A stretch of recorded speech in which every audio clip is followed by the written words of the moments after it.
Integrative medicine is very wide, and the tools and the interventions that we have for our patients are quite amazing. For me personally, hypnotherapy is very special.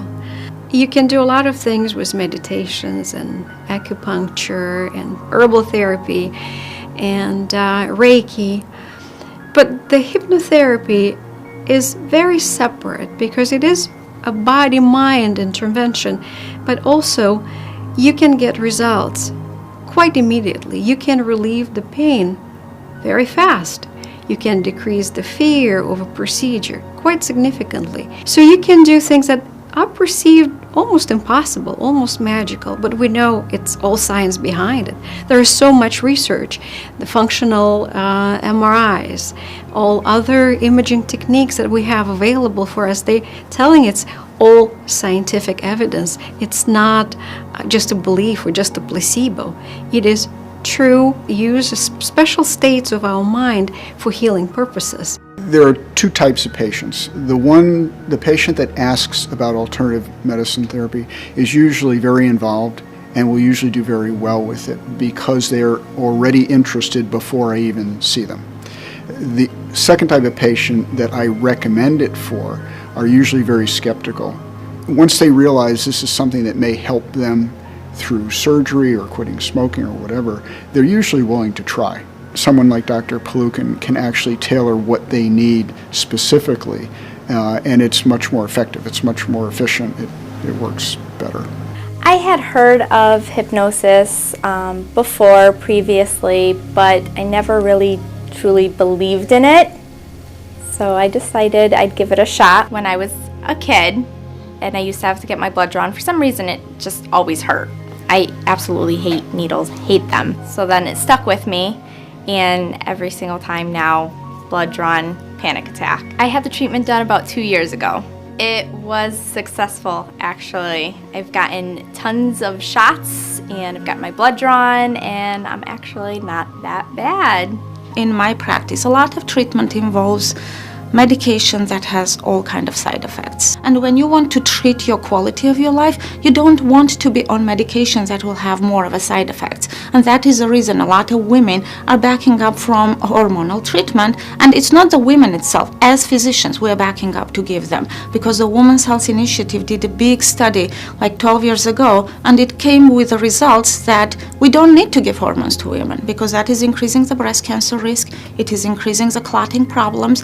So we cannot easily say, oh, you're menopausal, now you're going to be on estrogen for the rest of your life, so which was in practice 20 years ago, but it's not in practice. So these women are now suffering from symptoms from menopausal syndrome, and we don't have an alternative treatment for them. And that's where down the road that the integrative medicine like acupuncture, hypnotherapy can be as a treatment option for them, because it will help them how to do behavior management for them in order to deal with the symptoms.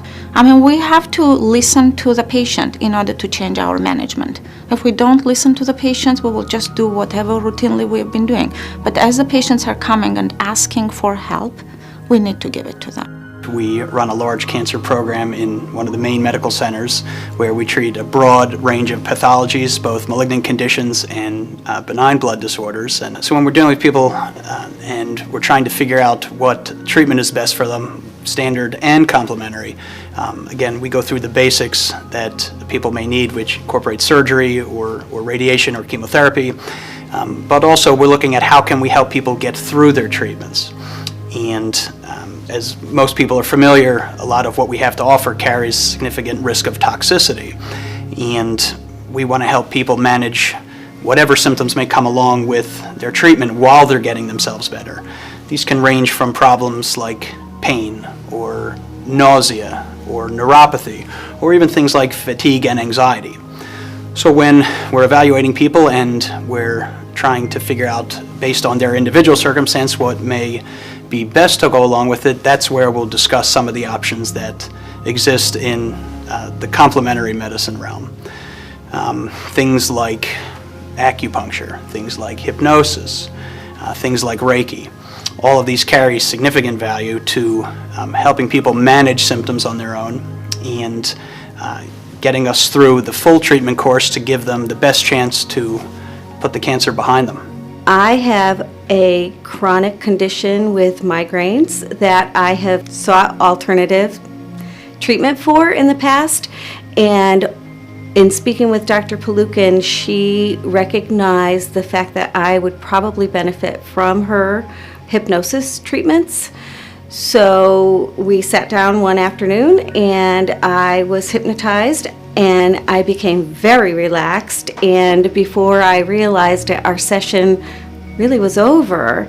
She had put it on a disc for me to take home, and in listening to it at home repeatedly, I have found that I have actually benefited from the hypnosis therapy.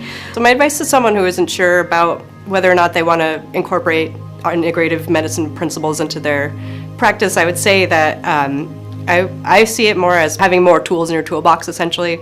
Like, it's comprehensive care. It's just having extra modalities available to help, if not treat the illness, you able to kind of ease suffering, so to speak. That it's kind of everybody should be following those principles. So I think integrative medicine is special because essentially you are developing a bond with the doctor that's a little bit different from maybe a traditional interaction where you simply tell them what's wrong and they give you a pill and you leave. I think if the doctor approaches the patient in a much more holistic way and they're learning about your background and they're learning about your family life and generally having a more broad picture of who you are, that allows them to gather more information from you and be able to treat you better because they are, they know a little bit more about what, maybe something you don't even know is going on. They can kind of pick out and be like, this, I think this is what you need to change. What I do here at the Integrative Medicine Department is I have patients come in, I do an evaluation of them, help them to determine areas that they want to address, and then help give them resources or maybe help them with some tools that they need. So nothing that I'm doing here is invasive or scary. It's really just finding out what works for the patient, finding out what direction I can point them in, and helping them to create their own plan. I think that it's undeniable, the results and the positive influence that complementary medicine has had. I've done a lot of trainings and I've read a lot of research on it, and I'm very careful what I choose here so that it's research-based, evidence-based, and I come from that perspective as a nurse.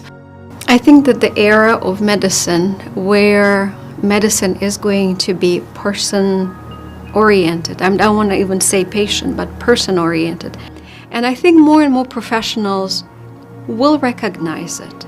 They're looking for the tools that will help them to practice person-oriented care, person-oriented medicine, dentistry, psychology. And there are a lot of resources available for the hypnosis. And I hope that that process will speed up and people will look and seek that education, and certainly will be quite satisfied. But as a result, our patients, people who entrust their lives, the lives of their friends, family, will be more satisfied and will say, yes, it was something really special happened when I saw my doctor, when I saw my dentist, when I saw my psychologist, because that person understands me, understands what I need, and I feel better already just seeing my medical professional.